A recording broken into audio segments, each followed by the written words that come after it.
Assalamualaikum warahmatullahi wabarakatuh.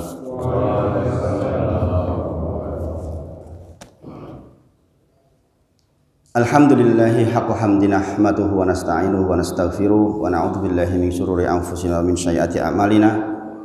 May yahdihillahu fala mudilla lahu wa may yudlilhu fala hadiyalah. Asyhadu alla ilaha illallah wa asyhadu anna Muhammadan abduhu wa rasuluh. Allahumma shalli ala sayyidina Muhammad wa ala ali sayyidina Muhammad. Ya ayyuhalladzina amanu taqullaha haqqa tuqatih wa la tamutunna illa wa antum muslimun. Subhanaka la ilma lana illa ma 'allamtana innaka antal alimul hakim. Rabbi shrah li sadri wa yassir li amri wahlul 'uqdatam min lisani yafqahu qawli. Amma ba'd. Bersyukur kita kepada Allah atas semua nikmat yang kita terima. Kita berdoa kepada Allah mudah-mudahan setiap nikmat bisa kita konversi menjadi amal ibadah dan ketaatan kita kepada Allah Subhanahu wa taala, yang dengan itu mudah-mudahan kita ketika nanti kembali kepada Allah membawa pohon Islam dan iman serta ihsan yang kuat, lebat, sehingga di sisi Allah kita termasuk orang-orang yang disayangi dan dirahmati, dan insya Allah kita termasuk orang-orang yang masuk surganya Allah Subhanahu wa taala. Salawat dan salam kita sampaikan kepada junjungan kita Nabi besar Muhammad sallallahu alaihi wasallam. Kita bermohon kepada Allah semoga lisan kita selalu dibasahi dengan bisa terus bersolawat kepada Nabi kita Muhammad sallallahu alaihi wasallam, yang dengan itu insya Allah Allah mengizinkan kepada nabinya untuk memberikan syafaat kepada kita semua insya Allah. Insya Allah kita melaksanakan pembahasan kita kitab usul salasah sebagaimana metode pembelajaran kita robaniyin, yaitu kita belajar secara bertahap, kita pahami step by step, dan itu adalah nas dari Allah Subhanahu wa taala agar kita mendapatkan ilmu yang bermanfaat. Insya Allah di pertemuan sebelumnya kita sudah membahas di mukadimah yang kedua untuk memperkuat ingatan kita sedikit baca ulang. Saya yakin setelah 2 minggu biasanya agak lupa. Maka kita baca cepat insya Allah, mudah-mudahan membantu. I'lam rahimakallahu di halaman 62 nggih. I'lam rahimakallahu annahu yajibu ala kulli muslimin wa muslimatin ta'allumu salasi hadhil masail. Ketahuilah, semoga Allah merahmatimu, sesungguhnya wajib buat kita mempelajari 3 hal. Wal amalu bihinna, dan mengamalkannya. Al-ula yang sudah kita bahas pada pertemuan sebelumnya, annallaha khalaqana wa razaqana wa lam yajrukna hamalan. Sesungguhnya Allah menciptakan kita, memberikan rezeki kepada kita, wa lam yajrukna hamalan, dan tidak membiarkan kita sia-sia. Bal akan tetapi arsala ilaina rasula, tapi Allah mengutus kepada kita seorang rasul. Faman ata'ahu dahulal jannah, barang siapa yang mentaatinya akan masuk surga. Waman asahu dahulan nar, dan barang siapa yang mengingkarinya maka masuk neraka. Wa dalilu qaulu ta'ala, halaman berikutnya 61. Wa dalilu qaulu ta'ala, adapun dalilnya Allah berfirman, inna arsalna ilaikum rasulah, sesungguhnya kami mengutus kepada kalian seorang rasul, syahidan alaikum, sebagai saksi untuk kalian, kama sebagaimana arsalna kami mengutus, illa kepada Fir'auna rasulah, mengutus kepada Fir'aun seorang rasul. Fa'asa Fir'aunu rasulah, kebetulan Fir'aun mengingkari nabinya. Fa'akhadnahu ahdan wabila, maka Allah memberikan kepada dia siksa yang wabila, siksa yang berat. Kemudian yang kedua, atsaniyah annallaha, sesungguhnya Allah, ini sub pembahasan di kitab tauhid yang sudah pelajari ini, yang bagian 2 ini. Annallaha la yardo, sesungguhnya Allah, bahwasanya Allah tidak ridho an yusroka ma'ahu, untuk disekutukan bersamanya ahadun apapun fi ibadatihi, di dalam peribadahan. La malakun muqarrabun, tidak juga malaikat yang didekatkan. Wala nabiyyun mursalun, tidak juga nabi yang diutus. Allah tidak ridho disekutukan dengan apapun di dalam peribadahan, la malakun muqarrabun wala nabiyyun mursalun. Ini langsung ditutup semua peluang nggih. Saya terangkan lebih dalam. Karena di sini yang dihadirkan contohnya la malakun muqarrabun, tidak malaikat yang didekatkan, wala nabiyyun mursalun, dan tidak juga nabi yang diutus oleh Muhammad sallallahu alaihi wasallam. Khususnya ini pernyataan yang sangat jelas bahwa dua makhluknya Allah termulia, golongan termulia, malaikat yang didekatkan, nabi yang diutus saja tidak berhak disekutukan, disejarkan dengan Allah, apalagi yang lain. Apalagi yang lain, apalagi cuma sekedar wali-wali mutaakhirin. Tentu saja jauh lebih tidak pantas. Jadi Masya Allah, beliau penulis memberikan dalil sebagai penutup untuk menutup semua potensi-potensi kesyirikan dengan mendatangkan la malakun muqarrabun wala nabiyyun mursalun. Wa dalilu qaulu ta'ala, adapun dalilnya Allah berfirman wa anna al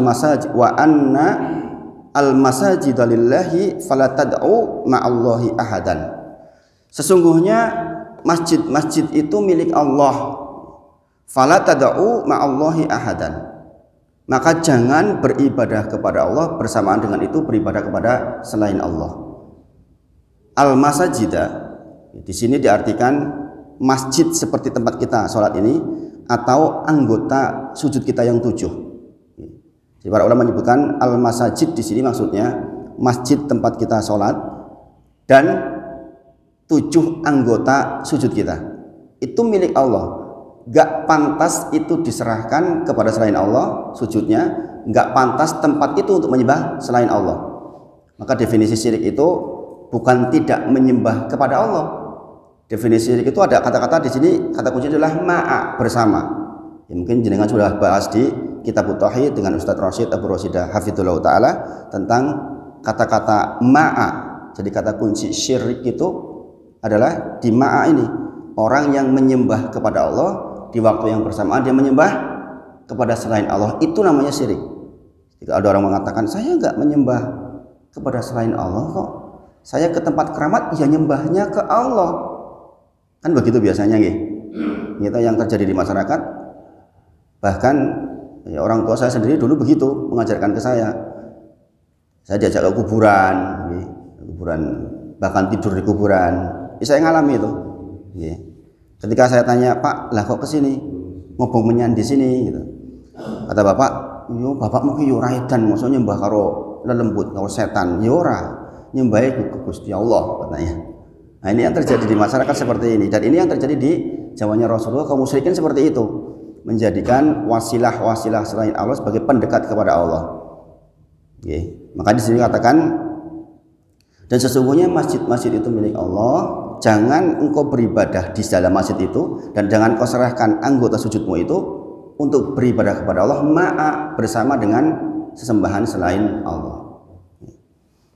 Kemudian ats-tsalisah anna man atau ar-rasul, bahwasanya barang siapa atau ar-rasul, taat kepada Rasul, wa wahadallah, dan mentauhidkan Allah, la yajuzu, maka tidak diizinkan lahu bagi dia, masih di halaman 61 nggih. Muwalatu itu berwala, berbaik-baikan, berteman karib nggih. Man, dengan orang-orang hadallah yang memusuhi Allah, wa rasulahu, dan rasulnya. Jadi di bagian ketiga nanti kita akan membahas bahwa konsekuensi atas ketaatan kita kepada Allah dan Rasulnya, maka tidak diizinkan bagi kita untuk berwala, berbaik-baik, mendukung orang-orang yang menjadi musuhnya Allah dan Rasulnya. Sangat dipahami nggih? Ini konsekuensi atas ketaatan kita kepada Allah dan Rasulnya. Nanti kita akan bahas insya Allah di dalam penjelasannya. Walaupun mereka akroba koribin, keluarga terdekat kita, sahabat terdekat kita. Wa dalilu qaulu ta'ala, adapun dalilnya Allah berfirman, la tajidu, tidak akan tajidu ditemukan kauman suatu kaum yu'minuna billahi, yang dia beriman kepada Allah, wal yaumil akhir, dan dia beriman kepada hari akhir, yuwadduna, dia berkasih sayang, berlembut-lembut, man hadallah, kepada orang-orang yang menjadi musuhnya Allah, wa rasulahu, dan Rasul. Walau kanu, walaupun mereka aba'ahum, bapak-bapak mereka. Ini saya tidak sedang mengajari untuk bermusuhan dengan orang tua kita, bukan ya. Ini dalam masalah akidah maksudnya. Dari masalah muamalah ceritanya lain lagi ya. Nanti disalah mengerti itu ustadznya ngajari bertengkar sama orang tua, bukan begitu ya. Kemudian au abnaahum, atau bahkan anak-anak mereka, au ikhwanahum, atau saudara-saudara mereka, au asirotahum, atau kerabat mereka. Halaman berikutnya, ulaika kataba fi qulubihim, mereka itulah kataba fi qulubihim, telah ditulis fi qulubihim, di dalam hatinya, al iman, iman, wa ayaduhum biruhim min, dan Allah kokohkan biruhim min, dengan pertolongan dari Allah, minhu, dari Allah. Wa yudkhiluhum jannah, kemudian dimasukkan mereka ke surga, tajri min tahtihal anhar, yang di bawahnya mengalir sungai-sungai, khalidina fiha, dia kekal selama-lamanya di sana, radhiyallahu anhum wa radu'an, Allah ridho kepada mereka dan mereka puas dan ridho kepada Allah. Ulaika hisbullah, mereka itulah keluarganya Allah. Ada yang mengartikan hisbullah itu tentaranya Allah. Ala inna hisballah humul muflihun, bahwasanya keluarganya Allah itulah orang-orang yang beruntung. Surah Al-Mujadalah ayat ke-22. Ini salah satu dalil yang dihadirkan oleh penulis. Sampai di sini dulu kita baca, kita kasih keterangannya insya Allah. Pada pertemuan sebelumnya kita sudah membahas di yang bagian pertama tentang bahwa Allah yang menciptakan kita, Allah yang memberikan rizki kepada kita, Allah meletakkan seluruh fasilitas-fasilitas di bumi ini agar kehidupan kita berjalan. Kemudian Allah tidak membiarkan hidup kita sia-sia. Maka kemudian Allah kirimkan seorang Rasul yang memberikan aturan-aturan kehidupan ini, sehingga kehidupan ini tidak sia-sia. Kalau kita lihat Pak, hanya sekedar mengatur urusan dunia ini saja dibutuhkan perwakilan kita yang begitu banyak jumlahnya di DPR MPR, gitu, membuat aturan-aturan yang kadang satu aturan dibenturkan dengan aturan lain lagi, di demo lagi, nggak selesai. Itulah kebutuhan kita atas aturan yang fix, itu sangat mendesak. Itulah mengapa Allah kirim Rasulnya. Ketaatan kepada pemerintah bagian dari agama. Nanti saya khawatir ini seperti ini dipotong, nanti dikira mengajarkan untuk tidak taat kepada pemerintah. Ahlus sunnah wal jamaah jelas manhajnya taat kepada pemerintah, diantara salah satu bagian dari agama kita. Tetapi persoalan aturan yang datang dari Allah adalah persoalan tersendiri yang mengatur syariat kita di dalam menjalani kehidupan sehari-hari. Sebagaimana saya ajarkan pada pertemuan sebelumnya, kita berdoa, Allahumma aslih li dini alladhi wa ismatu amri. Doa pendek ini tolong dihafal nih Pak. Allahumma aslih li dini alladhi huwa ismatu amri. Ya Allah, tolong perbaiki urusan agamaku. Ini permintaannya Rasulullah kepada Allah Subhanahu wa taala. Alladhi huwa ismatu amri, karena urusan agama itu yang mengurusi segala sesuatu dari awal sampai akhir. Maka konsekuensi walam yatrukna hamalan, konsekuensi bahwa Allah tidak membuat hidup kita sia-sia dibiarkan terlantar, Allah kirim seorang Rasul yang diantara tugasnya adalah mengenalkan sifat-sifat Allah Subhanahu wa taala, kemudian menjelaskan apa yang dicintai oleh Allah, dan apa yang dibenci oleh Allah untuk ditinggalkan, dan mengingatkan akan adanya hari pembalasan. Mengingatkan akan adanya hari pembalasan. Tentu saja berbeda antara orang yang sadar akan dibangkitkan dengan tidak. Pernah nggak dengan suatu malam duduk merenung sendiri di ujung malam, habis sholat kemudian dengan mendatangkan sebuah keadaan di mana saya akan dibangkitkan lagi loh. Ini akan mentarbiah diri kita menjadi lembut hatinya, insya Allah. Kita akan hidup lagi nanti di sana, dibangkitkan di sebuah tempat, insya Allah mudah-mudahan di surganya Allah. Kita hum fiha khalidun, selama-lamanya di sana. Pernah nggak membayangkan seperti itu? Sehingga kita akan efektif bahwa sisa waktu kita eman-eman banget ya rasanya kalau nggak untuk membangun yang di sana. Kalau kita lihat di surat Al-Fajr ayat-ayat terakhir, betapa menyesalnya orang-orang, baik orang beriman maupun orang yang tidak beriman. Orang yang tidak beriman jelas sangat menyesal. Orang-orang beriman pun menyesal. Penyesalannya apa? Kenapa saya dulu tahajudnya sedikit? Kenapa dulu saya sedekahnya sedikit? Kenapa dulu saya sholat duhanya cuma 2 rakaat? Kenapa dulu saya nggak memanfaatkan waktu untuk yang baik-baik? Andai kami tahu tentang kehidupan ini, kata mereka, maka dulu saya akan selalu berbuat baik lebih banyak. Coba bayangkan Pak, ini efek positif dari kita mengingat kehidupan setelah kematian. Maka Rasulullah mengatakan yang akyas di antara kalian, yang cerdas di antara kalian, kata Rasulullah, adalah yang paling banyak mengingat kematian dan mempersiapkannya. Orang takon-takon kok. Banyak orang yang bertanya, kiamat kapan datang? Ciri-cirinya apa? Mereka lupa harusnya mempersiapkan ketika itu datang, dibangkitkan kita bagaimana? Kan itu. Dan ini salah satu usaha kita dengan cara thalabul ilmi seperti ini, insya Allah. Kemudian dulu terakhir saya wasiatkan kepada panjenengan untuk membaca surah Al-Baqarah 164, kemudian surah Al-Mu'minun 115-116. Ini catatan terakhir jenengan, insya Allah. Kemudian surah Al-Qiyamah ayat 36-40. Mudah-mudahan sudah dibaca di rumah. Sudah dibaca belum? Itu catatan terakhir kita sebelum pertemuan yang kemarin. Karena waktu itu waktunya sudah menjelang suruk, saya pesankan untuk membaca ini. Yang intinya adalah bahwa Allah menciptakan dunia ini tidak sia-sia. Di dalam surah Al-Mu'minun bisa dikatakan,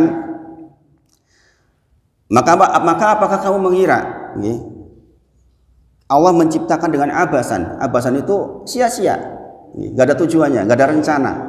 Tidak begitu. Di dalam surah Al-Qiyamah juga dikatakan, apakah manusia mengira bahwa ia akan dibiarkan begitu saja tanpa ada pertanggungjawaban? Ayahsabul insanu ayyutraka sudah?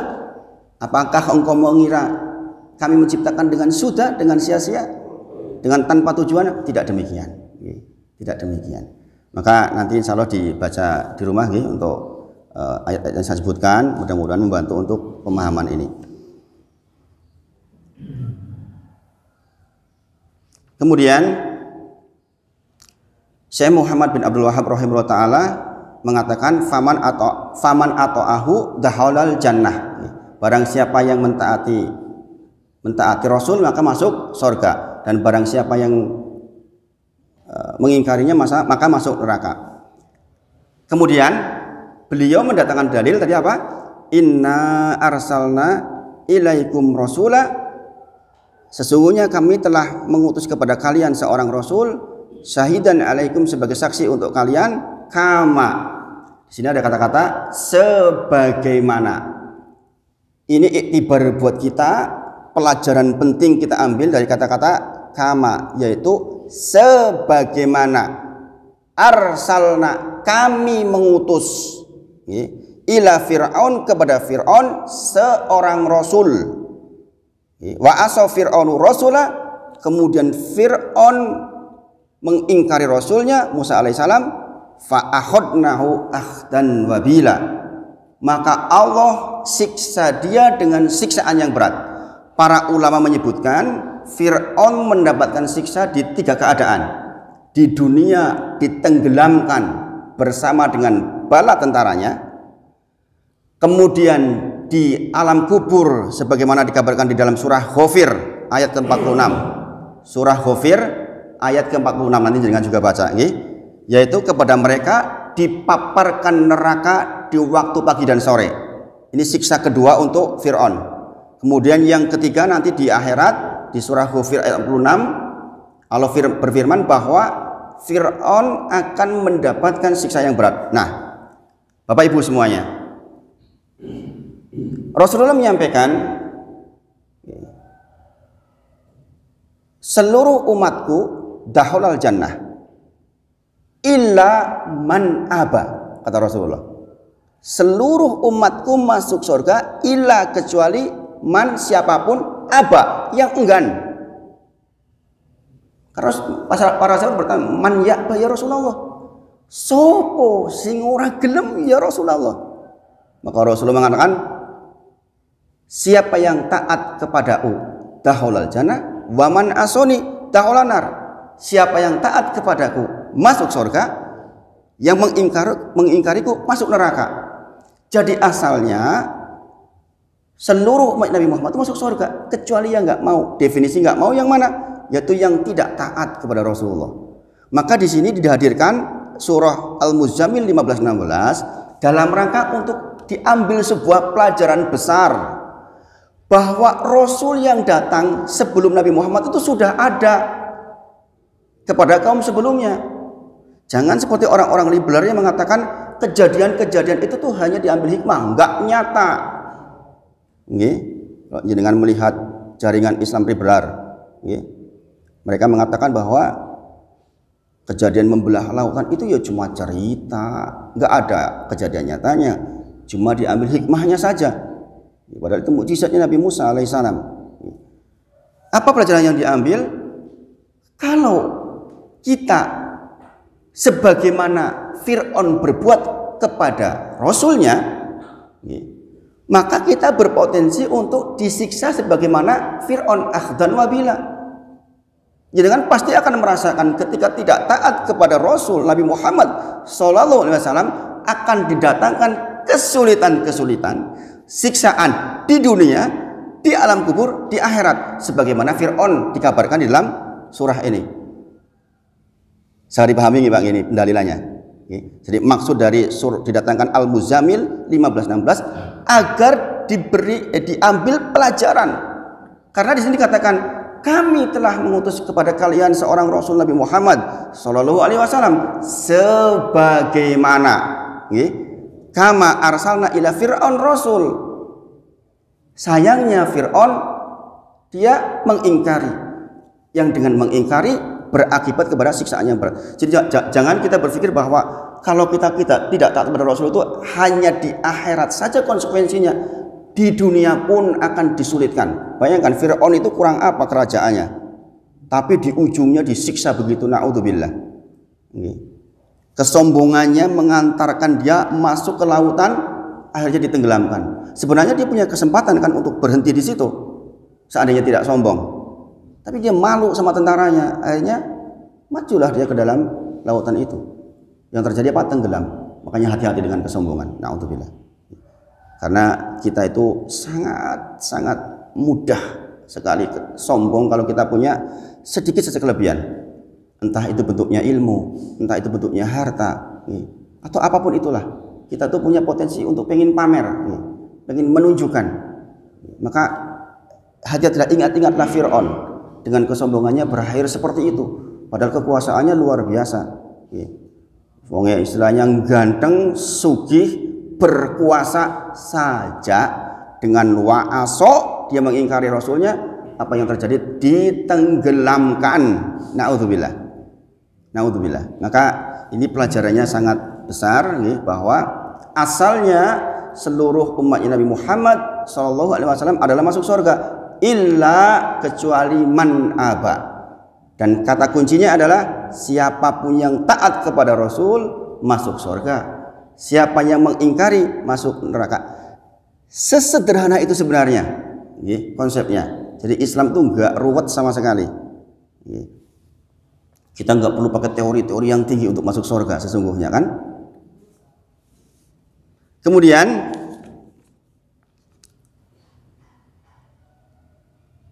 penulis berpesan, oleh karenanya hendaknya seseorang tidak berspekulasi dalam hidupnya kemudian memilih untuk tidak taat kepada Nabi Muhammad Sallallahu Alaihi Wasallam. Bukankah kita melihat orang-orang yang merasa pintar, justru dia berspekulasi untuk menentang apa yang Rasulullah bawa. Bahkan mereka berani mengatakan Al-Quran kurang. Kita tahu firqah Syiah itu mengatakan Al-Quran itu kita itu kurang. Al-Quran kita itu baru sepertiga atau seperempat dari Al-Quran yang dibawa oleh Rasul. Ini orang-orang yang berspekulasi terhadap apa yang dibawa oleh Muhammad Shallallahu Alaihi Wasallam. Maka di sini dikatakan jangan kita sekali-kali dalam hidup ini berspekulasi untuk tidak taat kepada Nabi Muhammad Shallallahu Alaihi Wasallam. Penulis juga berpesan kehidupan hanya sekali. Dengan tidak taat kepada beliau bisa jadi seseorang akan sengsara di kehidupan dunia dan akhirat. Bahkan di sini dikatakan sebagaimana Fir'aun di dunia, di alam barzah dan di kehidupan akhirat kelak. Sebagaimana dialami oleh Fir'aun ketika dia tidak mengimani Nabi Musa alaihissalam. Nah, jadi walam yajrukna hamalan, Allah tidak akan membiarkan kehidupan kita sia-sia. Konsekuensinya adalah diutus Rasul. Setelah diutus Rasul, maka kita taat atau kita tidak taat adalah pilihan kita. Masing-masing punya konsekuensi. Taat masuk surga, tidak taat masuk neraka. Maka ini diinstal Pak di dalam diri kita masing-masing. Di setiap langkah-langkah kehidupan kita, ini bagian saya taat kepada Rasul atau tidak. Makanya sekali lagi Pak, orang-orang berilmu biasanya kalau mau ngomong itu mikirnya 1000 kali. Ini bagian ketaatan kepada Rasulullah atau tidak? Itu ditimbang-timbang. Maka dikatakan babul ilmu qoblal qouli wal amal. Bab tentang ilmu sebelum kita berucap dan bertindak. Karena apa? Tindakan ini, ucapan ini bagian dari ketaatan atau bagian dari wa'aso, pengingkaran kepada Nabi Muhammad Sallallahu Alaihi Wasallam. Bayangkan Pak kalau ini diinstal ke kita, hidup kita akan teratur, tentram. Kita berkata kata-kata dengan anak kita juga teratur, tentram. Menyesallah kalau kita merasa tidak taat kepada Nabi Muhammad Sallallahu Alaihi Wasallam. Misalnya kita terbawa emosi kemudian kita marah ke anak kita, kemudian mengeluarkan kata-kata yang tidak bagus ke istri kita, ke tetangga kita. Jelas itu aso, bagian dari pengingkaran kepada Nabi Muhammad SAW. Kan kita nyesel dengan kita punya ilmu, minimal punya penyesalan. Bayangkan kalau kita kemudian tidak taat, tidak nyesel karena nggak ngerti, kan mengerikan. Ya, maka sekali lagi di antara hikmah dari dalil yang barusan kita bacakan adalah ukurlah setiap tindakan kita, perbuatan kita, ucapan kita bagian dari taat atau bagian dari aso, bagian dari taat atau bagian dari ingkar. Timbang-timbang betul ini. Yang dengan ini mudah-mudahan kita selamat di dunia, di alam barzah, di akhirat. Karena ini selalu rangkaiannya kepada 3 keadaan ini. Maka sekali lagi dalil tentang Al-Muzammil 15:16 yang tertulis dalam kitab itu diingat-ingat. Inna sesungguhnya arsalna ilaikum rasulan, seorang rasul, syahidan alaikum sebagai saksi untuk kalian, kama sebagaimana arsalnya kami mengutus ila fir'aun rasul, seorang rasul kepada Fir'aun, wa asa fir'aunu rasulah, Fir'aun mengingkari rasulnya, fa akhadnahu ahdan wabila, maka Allah menyiksa dengan siksaan yang berat. Ini yang kita hindari. Kita tidak ingin mendapatkan sebuah keadaan sebagaimana orang terdahulu yang di sini dicontohkan adalah Fir'aun. Tentu saja ada banyak nih. Kalau dengan baca awal-awal surat juz 27, kisah tentang Ad, kisah tentang Samud, kisah tentang Lut, semisal ini yang diambil di sini Fir'aun karena ini termasuk pucuk-pucuknya kejahatan. Karena dia mengatakan anna rabbukumul a'la. Enggak ada orang jahat yang berani mengatakan seperti itu kecuali Fir'aun. Saya Tuhanmu yang maha tinggi. Ngeri banget kan? Iblis saja enggak berani itu. Makanya iblis kalau ketemu Fir'aun mungkin ketawa itu. Aku ora wani, ngomong kaya ngono kowe wani. Mengerikan sekali. Maka di dalam kisah sebagian tafsir mengatakan ketika Fir'aun sudah mau tenggelam, dia mengucapkan saya beriman kepada Musa. Jibril alaihissalam dalam Ibnu Katsir membawa pasir tuh, lebok. Kenapa? Karena Allah Maha Pengampun, khawatir diampuni. Khawatir diampuni, lebok pasir. Akhirnya dia mati dalam kondisi tidak beriman kepada Nabi Musa alaihissalam. Nah, ini pelajarannya kita ambil, jangan sampai kita seperti itu maksudnya. Paham ya Pak? Nanti tentu saja rentetannya adalah dengan baca kisah-kisah yang semisal ini. Kisah-kisah kaum semisal ini yang anak-anak kita sudah nonton videonya biasanya. Sekarang banyak nih video tentang kisah Ad, kisah Lut. Bukankah ini berulang terjadi Pak? Ada nggak kemarin informasi ada kelompok yang mengizinkan LGBT? Ada kan nih? Nah itu bagian apa itu? Bagian ketidaktaatan kepada Nabi yang jelas ancamannya neraka jahanam. Na'udzubillah. Coba kalau ukuran kita tahu tentang satu dalil ini saja, hidup kita tuh teratur sekali insya Allah. Karena timbang-timbangnya jelas taat atau aso, taat atau aso. Di setiap kata-kata kita, perbuatan kita selalu itu ukurannya. Saya dipahami Pak. Jadi dengan belajar fikih itu juga untuk dalam rangka mendapatkan peribadahan taat full kepada Nabi Muhammad sallallahu alaihi wasallam. Jam berapa tuh ini? Sebentar lagi. Nah ini pembahasan tentang yang pertama. Sedikit saya singgung yang kedua, yaitu sesungguhnya Allah, Allaha la yardo. Asalnya sesungguhnya Allah tidak ridho untuk disekutukan ma'ahu bersamanya ahadun apapun fi ibadatihi di dalam peribadahan kepadanya. Saya coba tanya kepada panjenengan, ini di bab kitab tauhid jenengan masih ingat nggak nih? Masih nempel nggak yang diajarkan oleh Ustadz Rosid tentang bab yang kedua ini?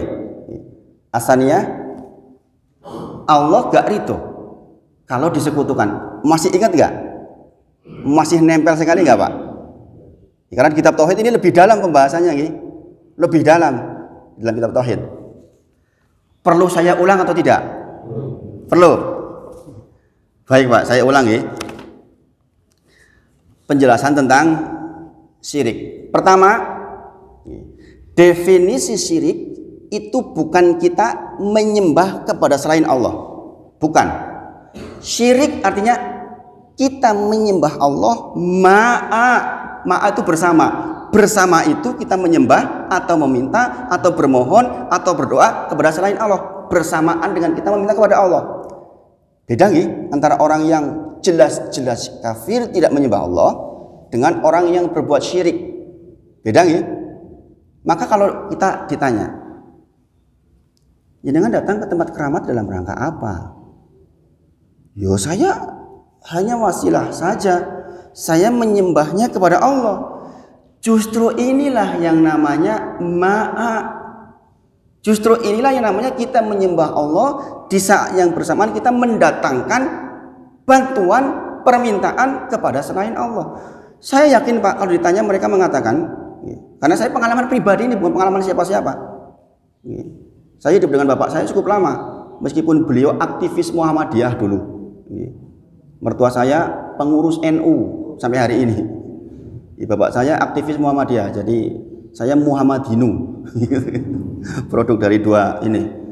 Itu mengatakan, ngobong menyan kene iki omong tinggu wasilah. Memangnya bapakmu ki edan po, nyembah karo lembut, nyembah setan. Yo ora le. Gitu. Saya tuh diajak tidur di kuburan tuh sering dulu itu. Dan pemahaman saya waktu itu ya seperti itu. Nah, setelah belajar saya baru tahu bahwa maksud syirik itu sebagaimana dilaksanakan oleh kaum musyrikin di zaman Nabi itu ya begitu itu. Ya begitu itu. Dia menyembah Allah, kemudian dia mendatangi sebuah tempat keramat, orang yang dianggap kuburan orang alim, kemudian dia meminta di situ. Coba ditanya, cari apakah ke sana? Cari barokah. Tidak jarang malah mengambil airnya, mengambil tanahnya, dibawa pulang, diyakini. Di dalam kitab tauhid dikatakan, siapapun yang mengambil jimat, Allah akan gantungkan kepada jimat itu, ya enggak? Masih ingat? Seseorang yang mengambil tiwalah, maka dia hatinya oleh Allah akan digantungkan kepada itu. Ini orang gowo kuwi iki dadi rasa-rasane kok aneh. Rasa-rasanya kok saya bakal bahaya. Ya enggak? Dibahas seperti itu kan dulu nggih, insyaallah. Nah, insyaallah nanti minggu depan saya perdalam ini bagian ini nggih. Mudah-mudahan dengan mengulang bagian yang paling pokok ini tentang syirik, mudah-mudahan kita semua terhindar karena banyak di antara kita melakukan kesyirikan tanpa disadari. Na'udzubillah min dzalik. Ini yang disampaikan pagi ini. Nggih, mudah-mudahan bermanfaat. Saya akhiri dulu, nanti kalau ada pertanyaan silakan. Wa alhamdulillahirabbil alamin. Assalamualaikum warahmatullahi wabarakatuh.